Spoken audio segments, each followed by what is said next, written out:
Un homme s'avance, un revolver à la main. Un coup de feu retentit. L'Amérique retient son souffle. Lee Harvey Oswald. L'assassin présumé du président Kennedy vient d'être abattu en plein cœur du poste de police de Dallas. Cet acte, commis par Jack Ruby. Oui, cet acte, commis par Jack Ruby, reste une énigme. Qu'était-il réellement vraiment? Ah, Jack Ruby. Aujourd'hui, on plonge dans son univers, Oui. non pas à travers sa vie, Non. mais à travers l'inventaire de ses biens au moment de son arrestation. Ah, une approche originale. Oui, Ça peut nous en dire long sur l'homme derrière cet acte bouleversant. exactement. Imaginez, on fouille ses poches, le coffre de sa voiture. Exactement. Chaque objet devient un indice potentiel. On décortique chaque détail pour vous, pour tenter de reconstituer le puzzle. Jack Ruby. D'accord. D'abord, la scène de l'arrestation. Oui. Ruby abat Oswald en direct à la télévision. Ah oui. Quelques secondes après acte, dans le sous-sol du poste de police de Dallas. Oui, en direct devant des millions de téléspectateurs. L'arrestation est immédiate. Immédiate. Des millions de personnes sont témoins de la scène. Oui, c'est un événement hors du commun qui marque l'histoire. Mm. Et cette rapidité soulève des questions. Oui. Avait-il prévu son coup? Était-ce un acte impulsif? On est en droit de se le demander. Oui. Et ensuite, bien sûr, la police fouille Ruby. Bien sûr. Procédé au standard. Oui, Pour trouver des preuves, des armes. tout à fait. Et là, les témoignages sur cette fouille divergent. Absolument, oui. Ah. Certains policiers affirment avoir trouvé son portefeuille. Oui. D'accord. Certains policiers affirment avoir trouvé son portefeuille. Oui. D'autres non. D'accord. La confusion règne, même sur des détails a priori simples. Oui, c'est blanc. Et cela alimente les théories du complot. Ah oui, quand même. Une somme importante pour l'époque. Ouais. Mais concentrons-nous sur ce qu'on a trouvé sur Ruby. D'accord? 2014 $. Ah oui, quand même. Une somme importante pour l'époque. Oui. Surtout avec plusieurs billets de $100. D'où vient cet argent? C'était Carson Club, le Carousel Club, était fermé depuis 2 jours. Oui, c'est une question cruciale. Avait-il des dettes? Oui. Était-il impliqué dans des affaires louches? Oui. Cet argent pourrait être la clé pour comprendre ses motivations. Il y a aussi ses bijoux. Hmm? Une bague en diamant, une montre en or et diamant, une cravate en soie. D'accord. On sent qu'il veut renvoyer une image de réussite, Oui, c'est exact. de prospérité. Il cherche peut-être à masquer une réalité moins glorieuse. Oui. D'ailleurs, à côté de ces signes extérieurs de richesse, Oui. on trouve un fouillis de cartes de visite, de Hmm. reçus, de documents du Carousel Club. Il donne l'impression d'être désorganisé, Oui, c'est vrai. voire chaotique. Oui. Est-ce une façade ou sa véritable nature perturbante? Difficile à dire, mais ce qui est étrange, c'est qu'on ne trouve ni son mouchoir, ni son portefeuille. Certains policiers affirment pourtant les avoir vus. D'accord. Où sont-ils passés? Ont-ils été subtilisés? Autant de questions qui restent sans réponse. Oui. Et sa voiture Dieu? Oui. On imagine qu'elle a été passée au peigne fin. Absolument. Laissez-moi vous planter le décor. Oui, On est sur le parquet en face du bureau de Western Union. d'accord, Et la police s'affaire autour de sa Oldsmobile de 1960. d'accord. Premier détail surprenant. Oui. Les portes ne sont pas verrouillées. C'est assez étonnant pour quelqu'un qui vient de commettre un meurtre en public. Oui, On pourrait penser qu'il serait plus prudent. c'est vrai, et ce n'est pas tout. Non. Figurez-vous qu'il a laissé son tackel. Son chien. Oui, son tackel, chez bas sur le siège avant. Ah bon. Pourquoi? Pourquoi ça? L'a-t-il oublié dans la précipitation? Oui. Oui, est-ce un signe de son insouciance, de son manque de planification? On a l'impression qu'il n'avait pas anticipé les conséquences de son acte. Oui. Ou peut-être était-il tellement bouleversé par le meurtre de Kennedy qu'il a agi sans réfléchir. C'est une possibilité. En tout cas, le coffre de la voiture est une véritable caverne d'Ali Baba. Ah oui. Qu'est-ce qu'on trouve? Des sacs de banque, des sacs d'argent. Encore de l'argent. Oui, 863 $ et 50 cents, dont une grande partie en billets de 5 $. D'accord. Pourquoi garder autant d'argent liquide? Oui, c'est bizarre. Se méfiait-il des banques? Cachait-il des revenus illégaux? C'est une bonne question. Possible. Oui, c'est possible. On dirait que Ruby baignait dans un monde d'argent liquide. Oui. C'est troublant, d'autant plus qu'on ne trouve aucune trace de ses activités dans les relevés bancaires. Oui, c'est un mystère de plus dans cette affaire. Oui. Mais ce qui est encore plus étrange, Oui. c'est le reste du contenu du coffre. Ah oui. On trouve pêle-mêle des objets hétéroclites. D'accord. Une muselière pour chien, un parapluie.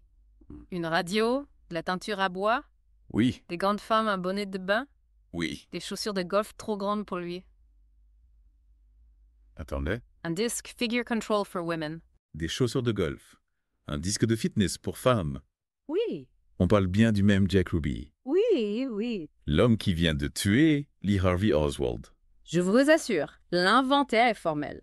D'accord. Difficile de trouver une logique dans tous ces désordres. Oui. S'agit-il d'achats compulsifs? Voulait-il se débarrasser de ces objets? On est en droit de se poser la question.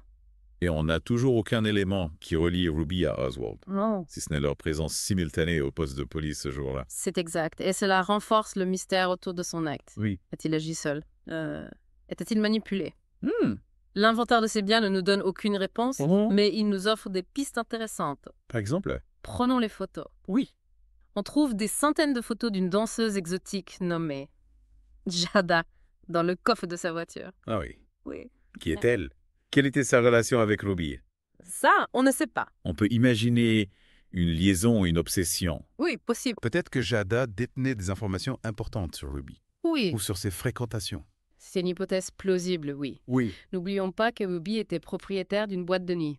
Oui, c'est vrai. Un lieu où les secrets se murmurent, où les alliances se font et se défont. Un monde de fêtards, de gangsters, de policiers corrompus. Oui. Ruby évoluait dans un milieu trouble, Tout à fait. propice au complot. Et cet inventaire, avec ses objets hétéroclites et ses liasses de billets, Oui. ne fait que renforcer cette image d'un homme secret, impliqué dans des affaires louches.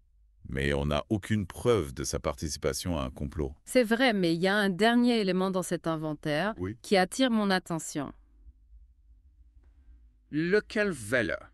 Dans le cendrier de sa voiture, on trouve des mégots de cigarettes avec des traces de rouge à lèvres. Oh, si je me souviens bien, Ruby ne fumait pas. Effectivement. Alors, à qui appartiennent ces mégots qui étaient dans sa voiture? Une femme, sans doute. Oui. Peut-être Jada, la danseuse. C'est une possibilité. Mais cela pourrait être n'importe qui. Oui, c'est vrai. Une amie, une amante, une complice. On se retrouve avec plus de questions que de réponses. C'est souvent le cas avec les affaires non résolues. Oui. On cherche des indices, on les analyse. Oui. Mais la vérité nous échappe. Et si on récapitulait, on a vu que Ruby avait beaucoup d'argent liquide sur lui, Oui. ce qui est assez étrange. Oui. Il possédait des objets de valeur, mais vivait dans le désordre. C'est exact. Et surtout, on n'a trouvé aucun lien direct avec Oswald. Exactement. Jack Ruby reste une énigme. Oui. On peut spéculer sur ses motivations, analyser ses possessions. Mais la vérité, elle, reste hors de portée. On a l'impression de toucher du doigt la solution, Oui.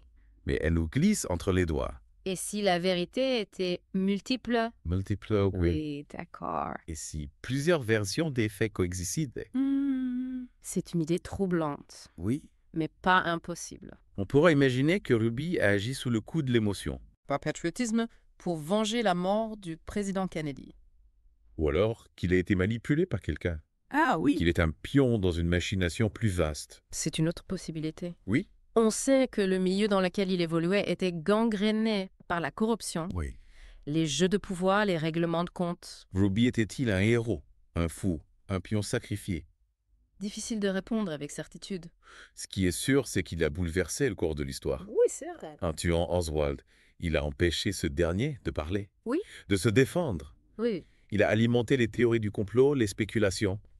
Jack Ruby a transformé un drame national en un mystère insondable. Et c'est peut-être ça son héritage le plus lourd. L'incertitude, le doute, le manque de réponse. On est face à un véritable casse-tête. Oui.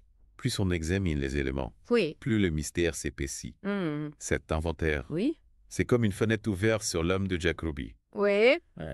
On entrevoit sa personnalité, ses contradictions, Oui. ses zones d'ombre, Mm. mais sans jamais percer le secret de ses motivations. C'est exactement ça. On a l'impression de naviguer dans un labyrinthe. Chaque pièce révélant un nouvel indice. Oui. Mais sans jamais trouver la sortie, la vérité ultime.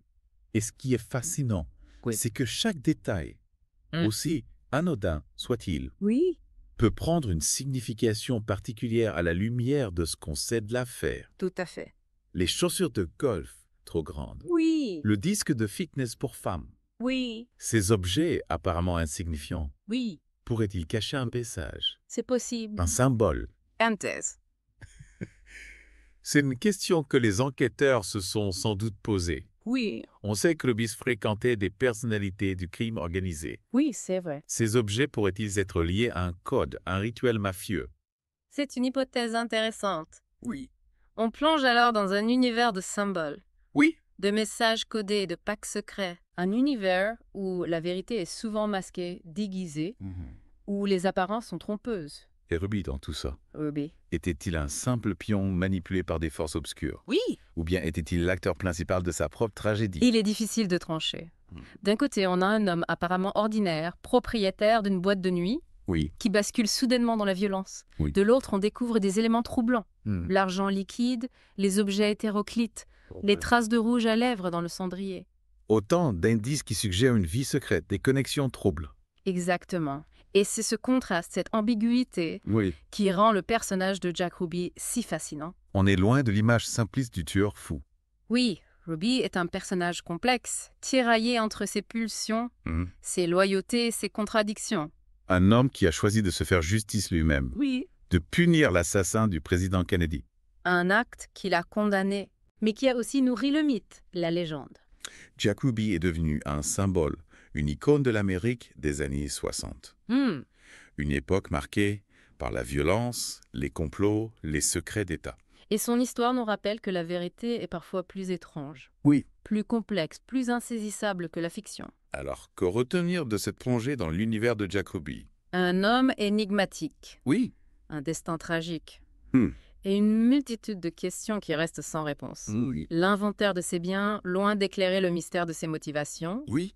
ne fait que l'épaissir. Oui. C'est peut-être cela, la véritable leçon de cette affaire. Il y a des vérités qui resteront à jamais enfouies dans l'ombre. Une invitation à poursuivre l'enquête, à explorer les zones d'ombre, à décrypter les messages cachés. Et à accepter l'idée que certains mystères ne seront jamais résolus. C'est la fin de notre deep dive sur Jack Ruby. Merci de nous avoir suivis. Merci de nous avoir suivis.